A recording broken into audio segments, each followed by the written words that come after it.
Hey Blenders, it's Sean, and we do not have a full episode this week. The guys all went on vacation, scattered out. I got away, Gabe's getting away.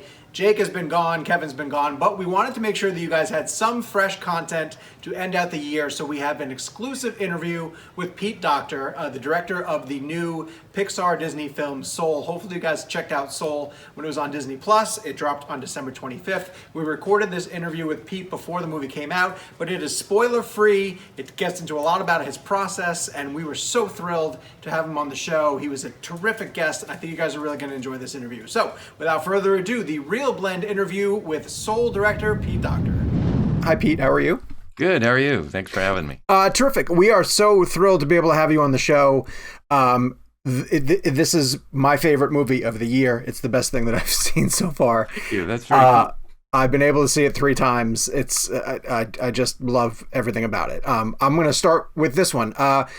Just going back over some of the names who you've recruited for your stories. Tina Fey, Amy Poehler, Mindy Kaling, Bill Hader, Billy Crystal. I want to know, what is it about comedians that makes you want to keep working with them to do voice work? Is there something specific about comedians? Well, because they're funny. It's that simple. You know, Tina Fey, actually, this is so obvious, but you're like, hey, if you want the movie to be funny, hire funny people. Like, oh, yeah, of course, that makes sense. No, and really that's what we're after, of course, is beyond the movie being funny.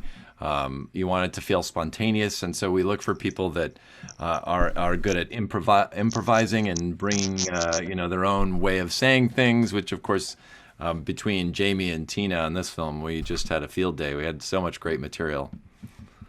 You know, Pete, one of my favorite aspects to this story is this moment where Jamie Foxx's character tells the story about being a young kid. And when he sees this musician lose himself in the music, it's the moment that triggers the reaction for him to want to become a musician.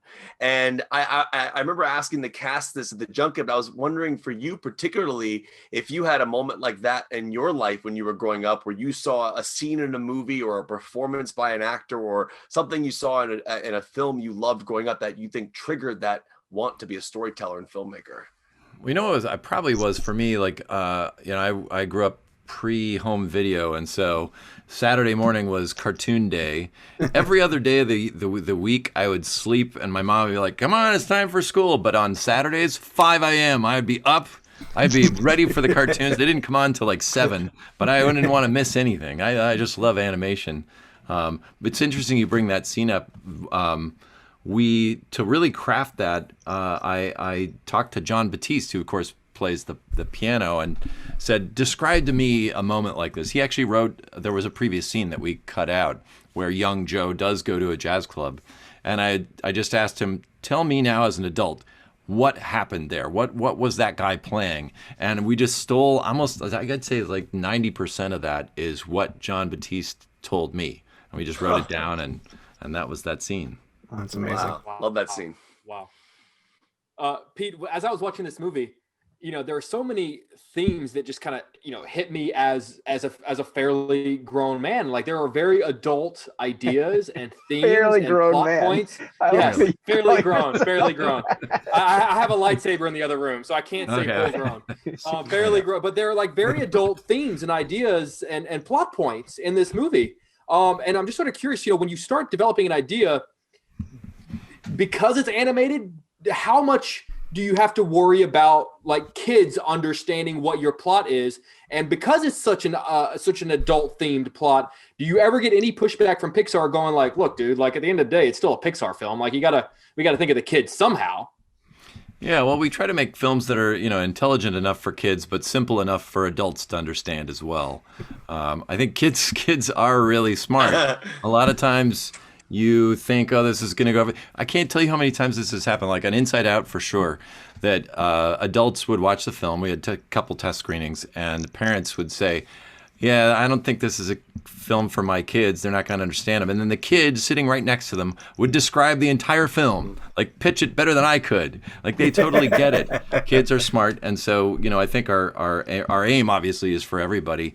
But, I feel like, man, I have this amazing opportunity to make films that have this broad reach. I don't want to waste that. I want to really try to push things both visually and story-wise, and say something. Use this opportunity to say something that I feel is important. And so I hope that comes across in the film, that the sort of central theme is a very personal thing. Just examining what is it that we're meant to be doing with our lives. You know, we are not going to be around forever. You have an opportunity, no matter where you are in the world and what you were given, to turn that into something really cool.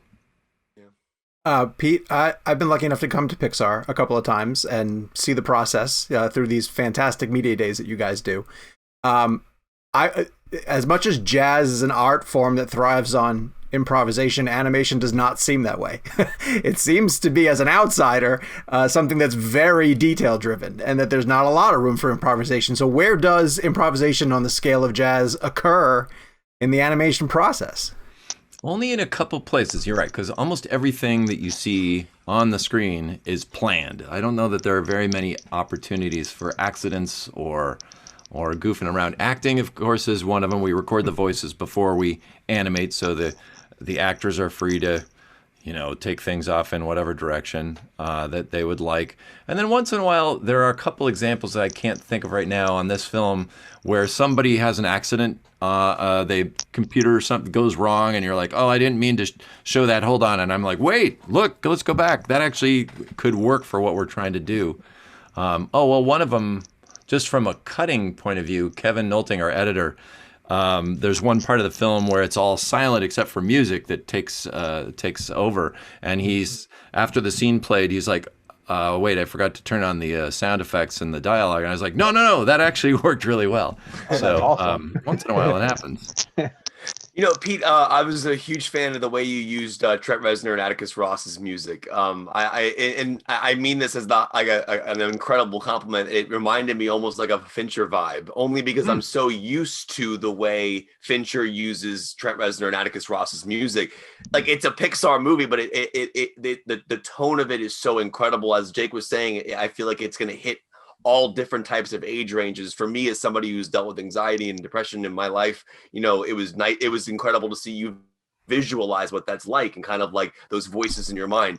But Atticus Ross's and Trent Reznor's music really is a character in your movie, and I wanted to ask about working with them. It's a very different feel than like a Michael Giacchino score, for example. And I wanted to know like what you were going for. Were you a fan of their work in Fincher's movies? Oh, absolutely. I mean, it's brilliant, both musically and just idea-wise. What it does for the picture. They're such smart thinkers, which is what attracted us to bringing them, to asking them to come work with us. Because it is, as you say, typically what we do is we finish the film, we almost like lock it to the frame, and then we give it to Michael or to whoever it is that we're working with. And we have big orchestral scores, and I love those. But this one felt like, from the beginning, it just needed some different approach. And so working with them was a different approach as well. They came in as we were writing the scenes, as we were crafting them. And they would give us little, what did they call them? They're not studies, but they're like, we'd say, suddenly we'd show up in the morning, like, we sent 7 cues over, see if any of those work for this scene. And sometimes we would actually take them out of that scene and put them over here in this other scene that they weren't planned for. And it was a very, it was kind of like an organic process. A part of the movie making was their filmmaking, or their score.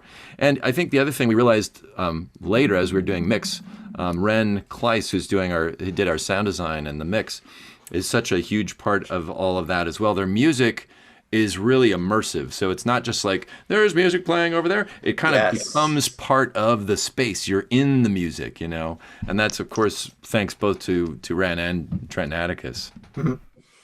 I am so fascinated with the idea of pitching stories to Pixar, because whenever you hear some of the stories you guys have done, you go like, oh my God, that's brilliant, of course.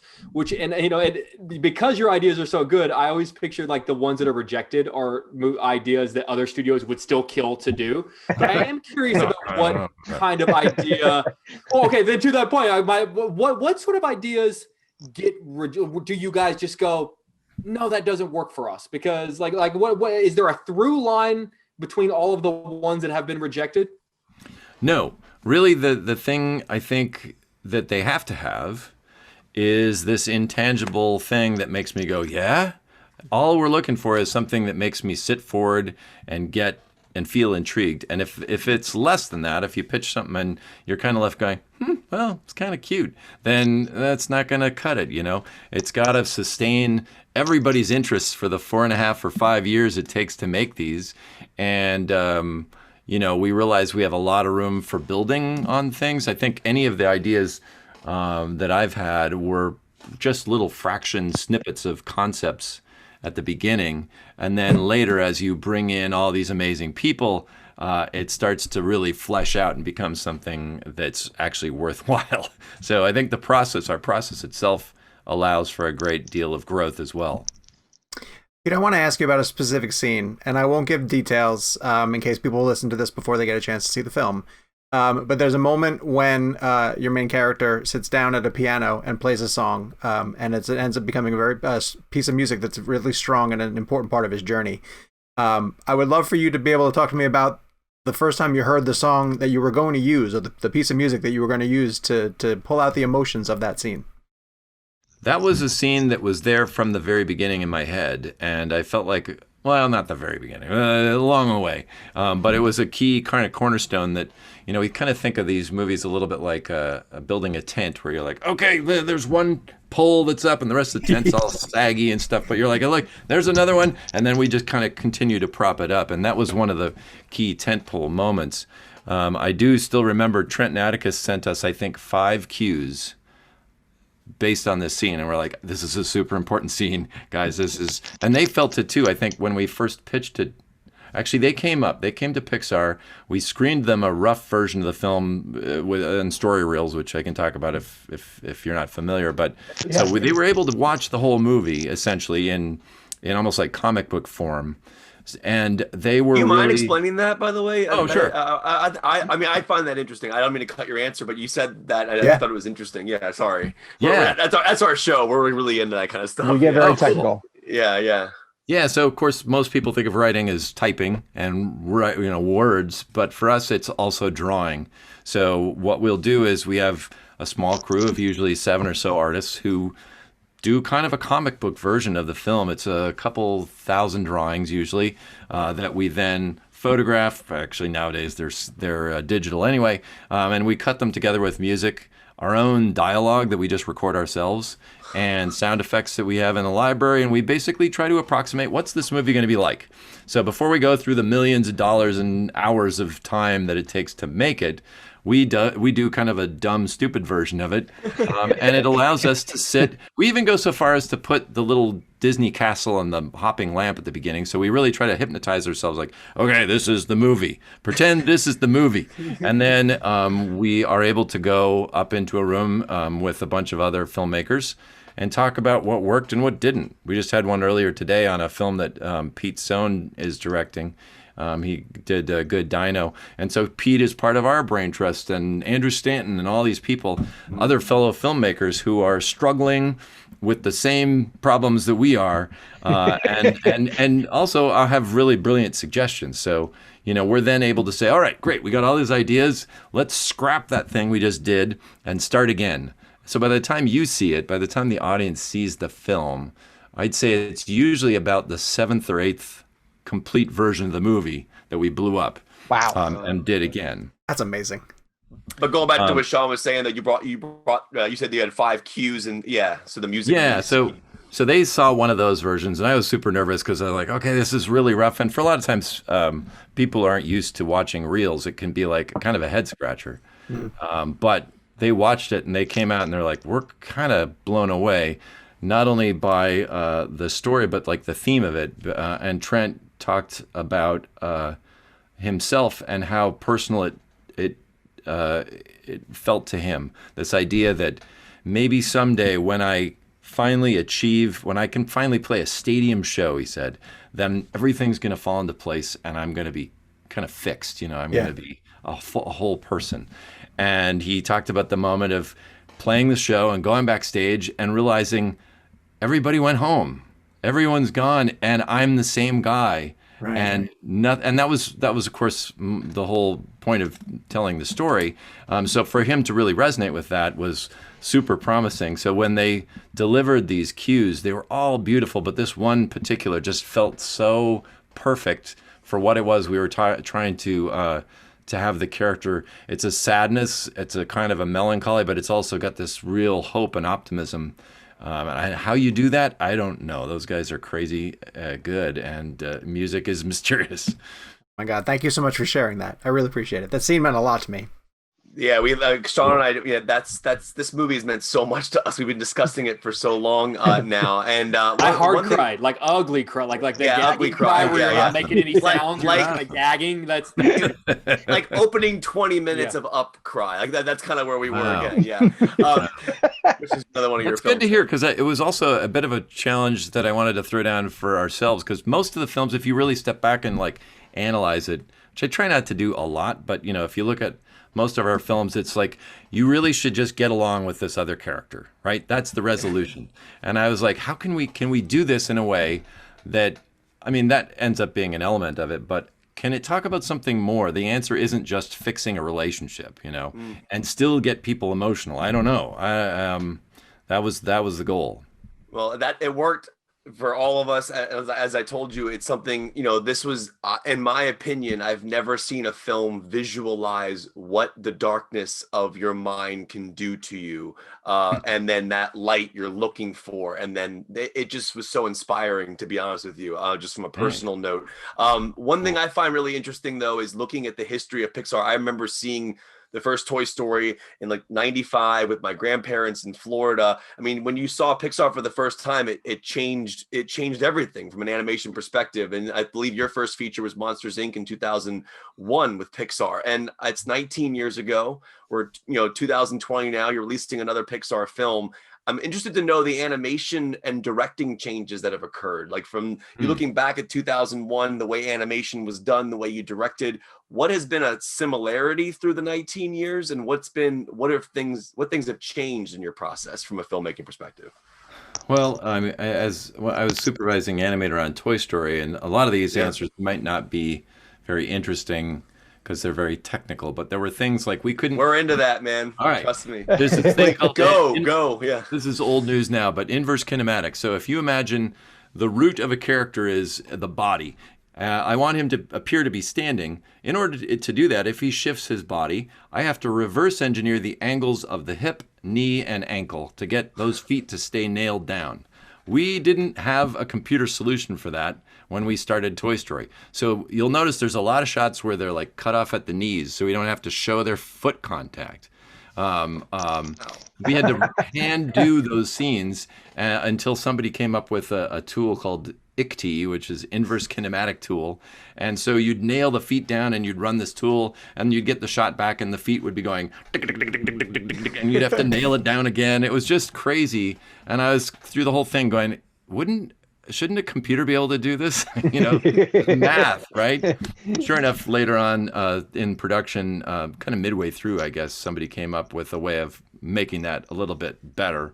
Now, I don't know. There were tons of things that we couldn't do back then, too. Like, if you remember Toy Story, Sid burns Woody's forehead with a magnifying glass, and he runs, the kid leaves, and he runs and puts his head in this bowl of cereal. Yeah. That was originally boarded as a bowl of dog water, like his dog Scud, and you'd see a big splash, and that was super hard. It was impossible really to do water, so we staged it really low, and we just put some little torus shapes in there that looked like cereal. So it's implied water, but we didn't have to show it to you. So there's a lot of things like that were just really tricky back then, which now, of course, man, I don't know what those guys can't do. It seems like everything is possible. Yeah, now you're doing the afterlife. Yeah. You could do a dog bowl. Now you're doing. Yep, absolutely. 25 years, man. That's nuts. Pete, obviously, you were one of the first winners of the animation Oscar category. And so I'm sort of curious your thoughts on, because there have been a lot of animated films that have come out since that category existed, where I thought that if that movie won Best Picture, I'd be okay with it. Like, I'd be perfectly fine. So I'm curious to your thoughts a master animator, the benefit of having that category and the benefit of that category honoring animation, but also the detriment of like, do you feel that the Oscars potentially, because they have that category, they feel they could, because an animated film's never won Best Picture before. Will we ever see an animated film win Best Picture? This year. I mean, Well, Soul would be a great start if we could do that. To be honest with you, I won't say no, but I do think there is a kind of a perception amongst most filmmakers that animation is kind of a breed apart. And I think most people that we've worked with, like Roger Deakins or other folks that are, involved heavily in live action, they come in and they're like, hey, this is the same. It's the same thing. It's just you're doing it in a little invisible box instead of real life with actors. But so much of the craft is the same. The people who put the lighting together, the costuming, all of those decisions, the creative decision making is the same. So I don't know. I mean, I like to think if there was a little bit more crossover, that people kind of went back and forth, that might broaden people's minds. I don't know. I mean, I think we've done it to ourselves too. Look, most of animation is not super intellectual. It's like fart jokes and pants dropping and things like that, and nothing wrong with that. I love that. But Me that's too, not man. typically what wins the best picture. There's not a lot of fart jokes.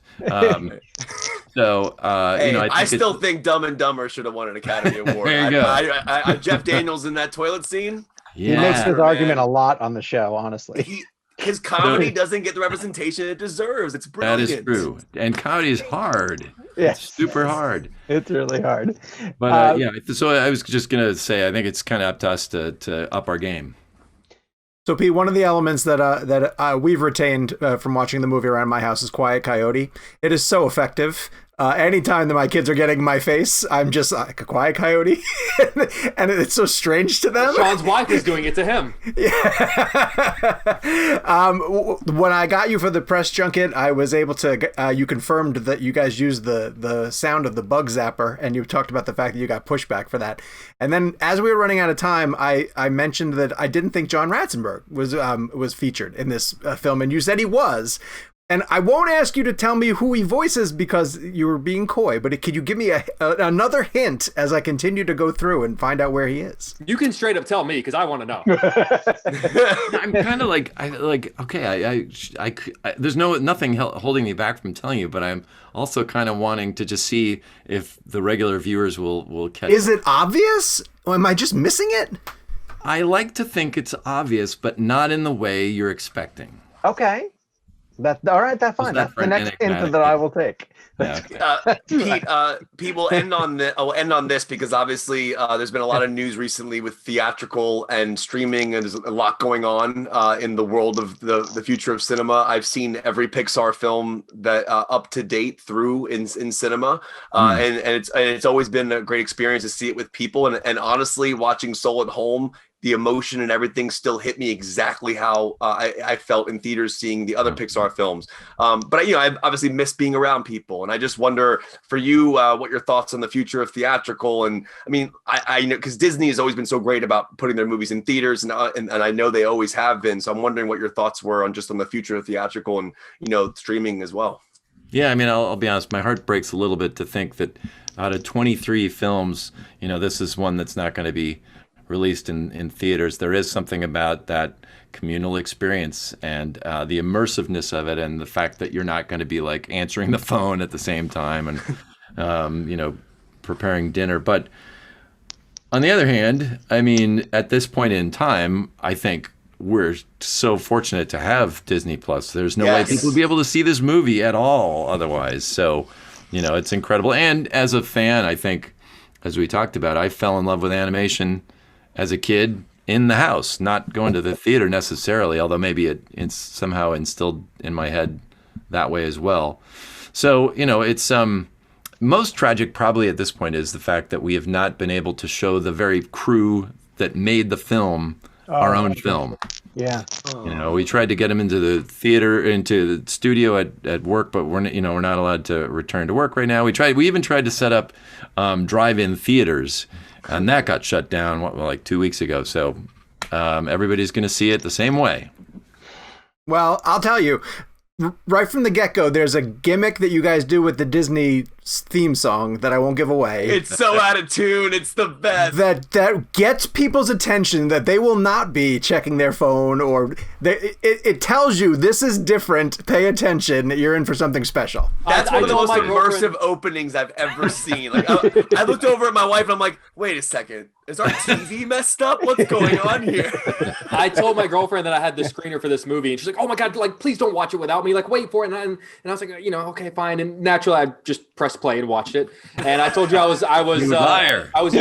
just crying watching it. And she calls me, and I go like, "Hey," and she goes, "You are watching it, aren't you?" I was like, "I'm sorry, I had to." Off of one word. Well, Pete, we honestly thank you so much for your time, and it's such a pleasure to have you on the show. We hope you enjoyed yourself, and hopefully we'll get you back when you have more time to go in depth into your films and all the things you just announced at the investors. The Up series, yeah, and Buzz Lightyear or the Return of Lightyear and all this amazing stuff. So you guys are going to be really busy for years to come. Oh yeah. Definitely. All right. Well, thanks. I'm really, really pleased you enjoyed the film. It really means a lot. And thanks for all the technical stuff. We like nerding out with you. We appreciate that. Anytime. Naturally, we want to thank Disney for letting Pete Docter come on the show. Check out Soul. It is on Disney Plus. We will be back with a brand new episode of ReelBlend. On the next episode, we're going to be doing our top 10 films of 2020, so you will not want to miss this. We will see you guys back here next week.